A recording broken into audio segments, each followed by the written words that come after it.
بسم اللہ الرحمن الرحیم۔ السلام علیکم ورحمۃ اللہ وبرکاتہ۔ میں امید کرتا ہوں کہ آپ تمام ناظرین اور سامعین بخیر و عافیت ہوں گے۔ اللہ تبارک و تعالی آپ سب کو خوشحال رکھے، عافیت سے رکھے۔ اس وقت ایک چھوٹا سا واقعہ لے کر آپ کے سامنے ہوں۔ سیدنا حضرت عبداللہ ابن مسعود رضی اللہ عنہ مرض الوفات میں مبتلا ہیں۔ مرض الوفات اس مرض کو بولتے ہیں جہاں پر انسان کی صحت یابی کی، تندرستی کی اور شفا یابی کی امیدیں کم ہو جاتی ہیں، اور اس مرض میں وہ انسان دنیا چھوڑ جاتا ہے، یعنی اس کی وفات ہو جاتی ہے۔ تو اس مرض میں سیدنا حضرت عبداللہ ابن مسعود رضی اللہ عنہ مبتلا ہیں، اور عیادت کے لیے سیدنا حضرت عثمان غنی رضی اللہ عنہ تشریف لے کر جاتے ہیں۔ چار باتیں سیدنا حضرت عثمان غنی نے حضرت عبداللہ ابن مسعود رضی اللہ عنہ سے معلوم کیا ہے، پوچھا ہے۔ سب سے پہلی بات، ما تشتکی، آپ کو کیا تکلیف ہے؟ جواب ملا، ذنوبی، مجھے میرے گناہوں کی تکلیف ہے۔ دوسری بات پوچھی، ما تشتہی، آپ کو کیا چاہت ہے، آپ کیا چاہتے ہیں؟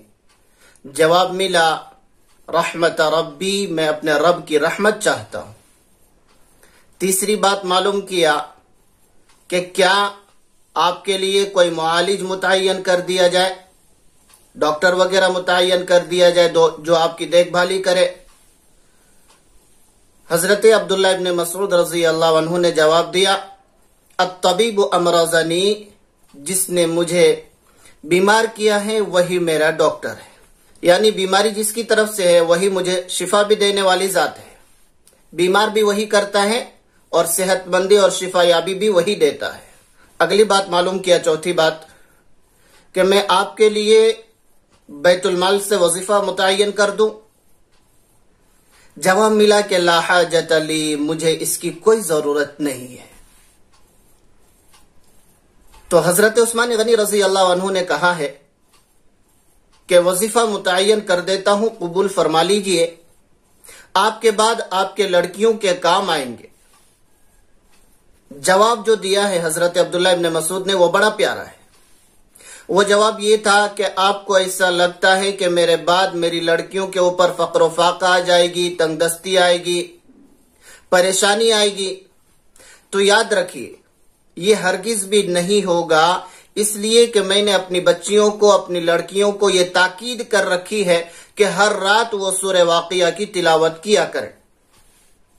اور میں نے، حضرت عبداللہ ابن مسعود رضی اللہ عنہ فرماتے ہیں کہ میں نے نبی پاک صلی اللہ علیہ وسلم سے سنا ہے، من قرأ سورۃ الواقعات کل لیلۃ، جو شخص ہر رات سورہ واقعہ پڑھتا ہے، تلاوت کرتا ہے، لم تصبہ فاقۃ ابدا، تو ایسے شخص کو کبھی بھی فاقہ نہیں پہنچتا، اس کے گھر میں کبھی بھی فقر و فاقہ نہیں آئے گا، اس کے گھر میں کبھی بھی تنگ دستی نہیں آئے گی۔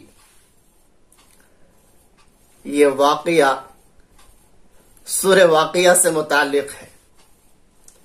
یاد رکھیے سامعین، ہمارے یہاں ہماری گھر کی خواتین، ہمارے جوان نسلیں اور ہماری مائیں اور بہنیں، ہماری بزرگ خواتین، بزرگ حضرات جو ہیں، دوسرے چیزوں میں ٹائم بڑا خرچ کرتے ہیں۔ ایک بہت موٹی مثال دیتا ہوں میں آپ کو۔ ہمارے یہاں چند لوگوں کو نیوز پیپر پڑھنے کی عادت ہوتی ہے، ہمارے یہاں چند چینل چلتے ہیں جس کو دیکھنے کی اور جس کا نیوز سننے کی بڑی عادت ہوتی ہے گھر والوں کو۔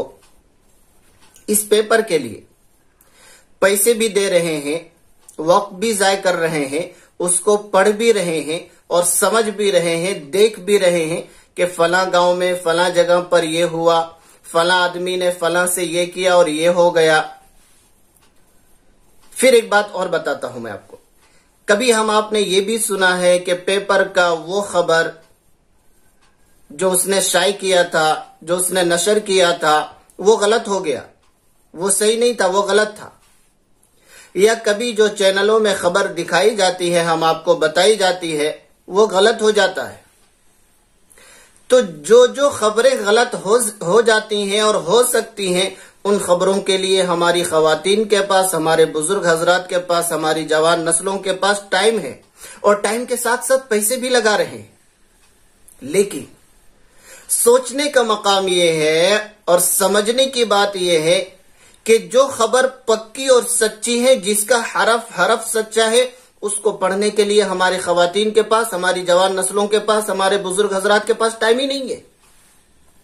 اور وہ خبر ہے قرآن کریم، وہ خبر ہے قرآن مقدس، ہمارے گھر میں رکھا ہوا ہے، لیکن کوئی فکر نہیں کرتا کہ اس کو بھی ٹائم دینا ہے، اس کے لیے وقت نکال کر اس کو پڑھنے کی کوشش کرنا ہے، ان فضیلت والی سورتوں کو تلاوت کرنا ہے، تاکہ ہمارا گھرانہ خوشحال رہے، عافیت سے رہے، اور اس طرح کی پریشانیاں ہمارے گھروں میں نہ آئے۔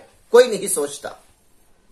اس لیے جہاں آپ نیوز پیپر کے لیے اور پھر ٹیلی ویژن میں نیوز چینلوں کو سننے کے لیے وقت نکالتے ہیں، جو جھوٹی خبریں بیان کرتے ہیں اور جھوٹی ہو جاتی ہیں، تو میں آپ کو اللہ کا واسطہ دے کر بولتا ہوں کہ اس رب کی خبر کو بھی پڑھنے کی کوشش کیجئے جس کا حرف سچا ہے، اور اس کو سمجھنے کی کوشش کیجئے، اور اپنی زندگی میں ان اعمال کو داخل کیجئے جس سے آپ کا گھرانہ خوشحال رہے۔